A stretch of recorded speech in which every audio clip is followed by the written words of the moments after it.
Hi there, it's Pastor Veronica here with your daily devotion. We are continuing our reading and exploring of When God is Silent by Barbara Brown Taylor. This is available with Cloister Books and is also available through Cowley Publications. So it would be great if you could get yourself a copy. Of course, we're not reading this cover to cover, just like our other devotional books. We're just reading some excerpts and discussing them.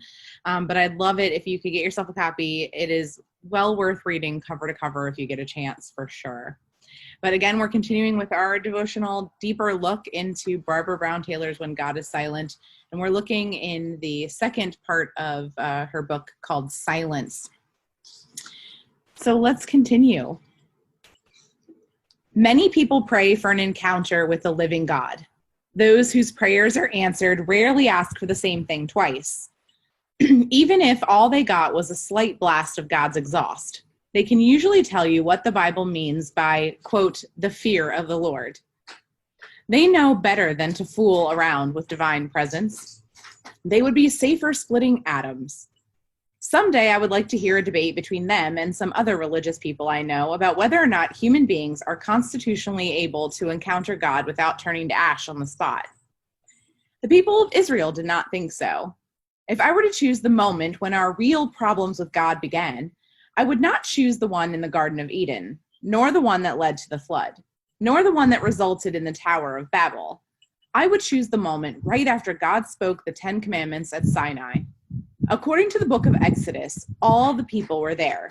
Not one of them missed it. God's own voice with thunder in it and lightning cracking all around. The sound of a trumpet none of them knew how to play, with notes that made their scalps crawl. The mountain itself smoking like a kiln, shaking so violently that the ground slid beneath their feet. It was an encounter with the living God, and in about 5 seconds, they decided they had had enough. Turning to Moses, they said, "You speak to us, and we will listen, but do not let God speak to us, or we will die." They were not up to a direct encounter. They wanted a mediator. And in that moment, the ministry was born, an opening for someone to stand between the people and God, someone to take the heat, veil the light, buffer the noise, deliver the message in a human voice, so the people could hear it without fainting from fear. At their request, God never spoke to all the people again. Secondary speech replaced primary speech.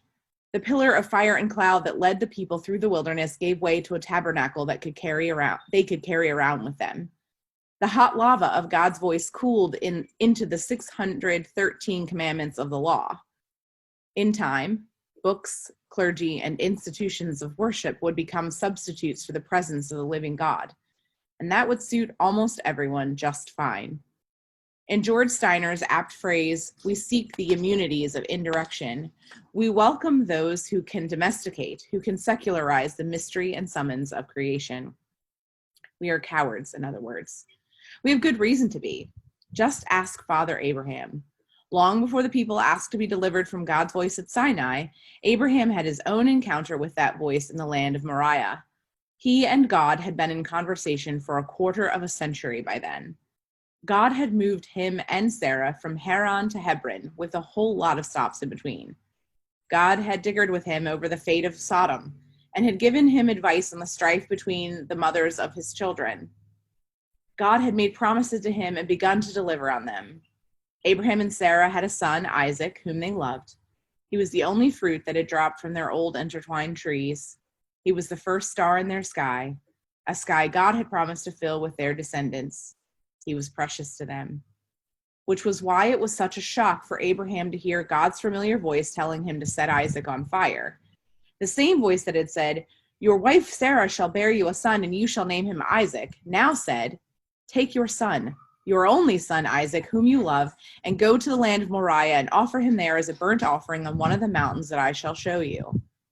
And that was all God said. There was no word from the Lord as Abraham rose the next morning to chop firewood in the dark, burying his axe in the grain again and again. God was silent as Abraham saddled his donkey and went to wake his servants and his child. God was silent as the small party set out, and silent for the 3 days it took them to find the place. When they got there, the only voice Abraham heard was his own. "Stay here with the donkey," he told his servants. The boy and I will go over there. We will worship, and then we will come back to you." It was a lie, but what was he to do? Let Isaac hear what God had said, or protect the boy from the knowledge of God? Abraham protected him to the point of assuring his son when he asked that God would provide a lamb for the burnt offering. But when they came to the place that God had shown him, there was no lamb in sight. There was also no word from the Lord. The only sound was Abraham's loud breath as he squatted to lift the stones for the altar. Isaac, too, was silent as he watched his father work, first making a table out of the rocks, then laying the firewood on top of the rocks. Abraham laid it this way and he laid it that way, or at least that was what he seemed to be doing. What he was really doing was listening so hard it made his head hurt and his chest ache, fooling around with the rocks and the wood until he could find no more reasons to stall. God was not going to speak. Abraham could protect his son no longer. He turned to the boy, and I am glad that Scripture spares us the details. According to Genesis, there was no struggle, no screaming. Abraham did not have to chase his son and tackle him. He did not have to force the boy's skinny arms around his back and carry him shrieking toward the furnace. He bound his son Isaac and laid him on the altar on top of the wood. That is all it says, but you have to wonder why it was so easy. Had the boy fainted? Had his father knocked him out? Then Abraham reached out his hand and took the knife to kill his son. Never in the history of the world, I think, had there been such a silence. No one said a word. Not Abraham, not Isaac, not God. It was the knife's turn to speak, until an angel cleared its throat. "Abraham," it said. "Abraham." And Abraham said, "Here I am." It was the word he had been waiting for. His son was spared. He had passed the test. But Abraham never talked to God again. In the years that were left to him, he spoke about God often enough, but he never again spoke to God, and God respected the silence. Their conversation was over. Abraham's reward for obeying God's voice was never to have to hear it again.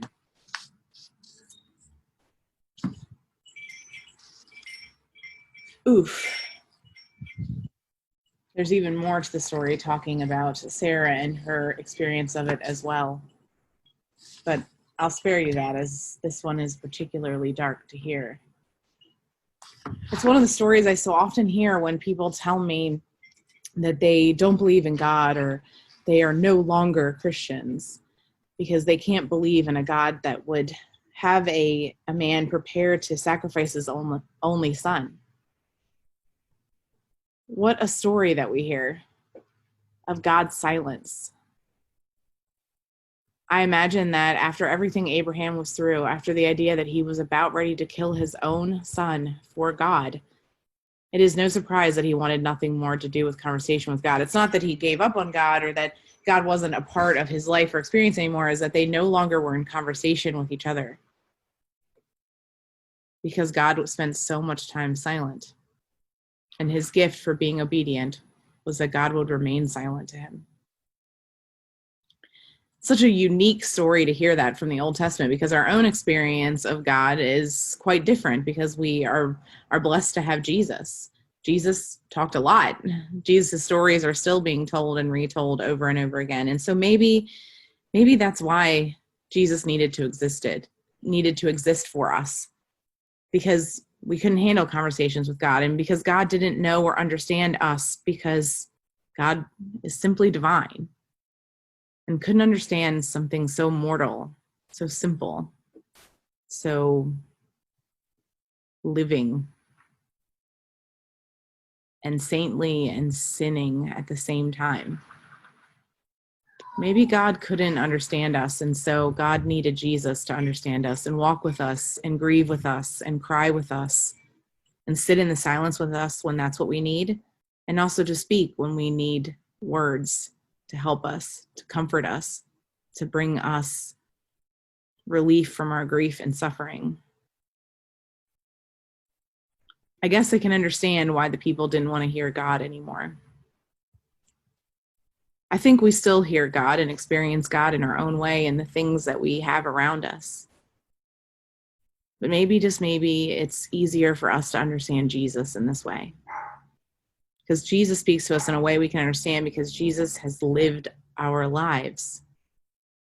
Jesus grieved. Jesus got angry. Jesus felt hunger and pain. Jesus also felt joy and comfort, and love and friendship.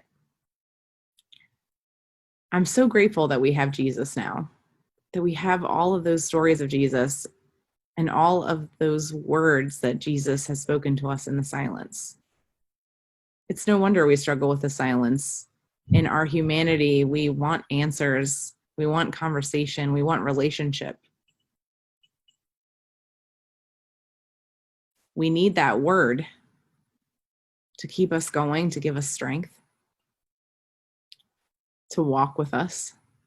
And so we have Jesus, something Abraham didn't have, something Isaac didn't have, but we are blessed to have.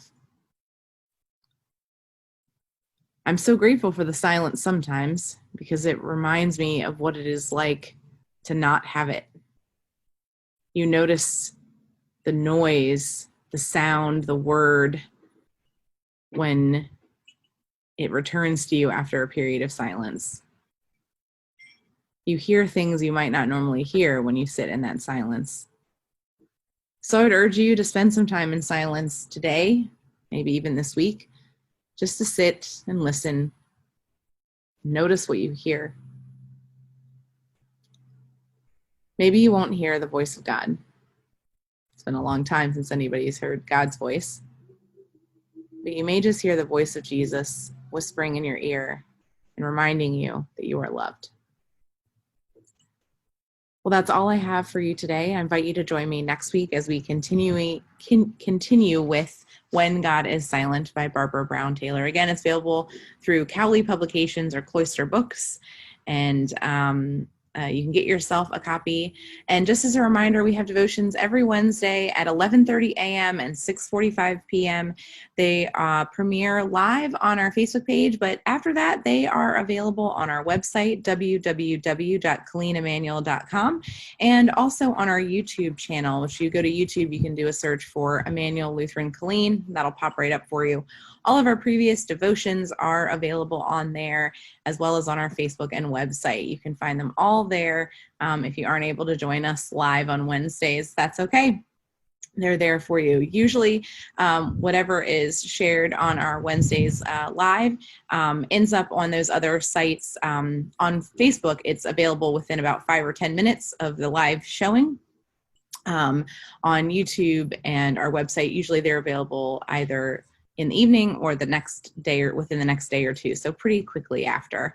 So again, hope that you'll join us for devotions on Wednesdays, 11:30 a.m., 6:45 p.m., or find us on our website, YouTube, or Facebook.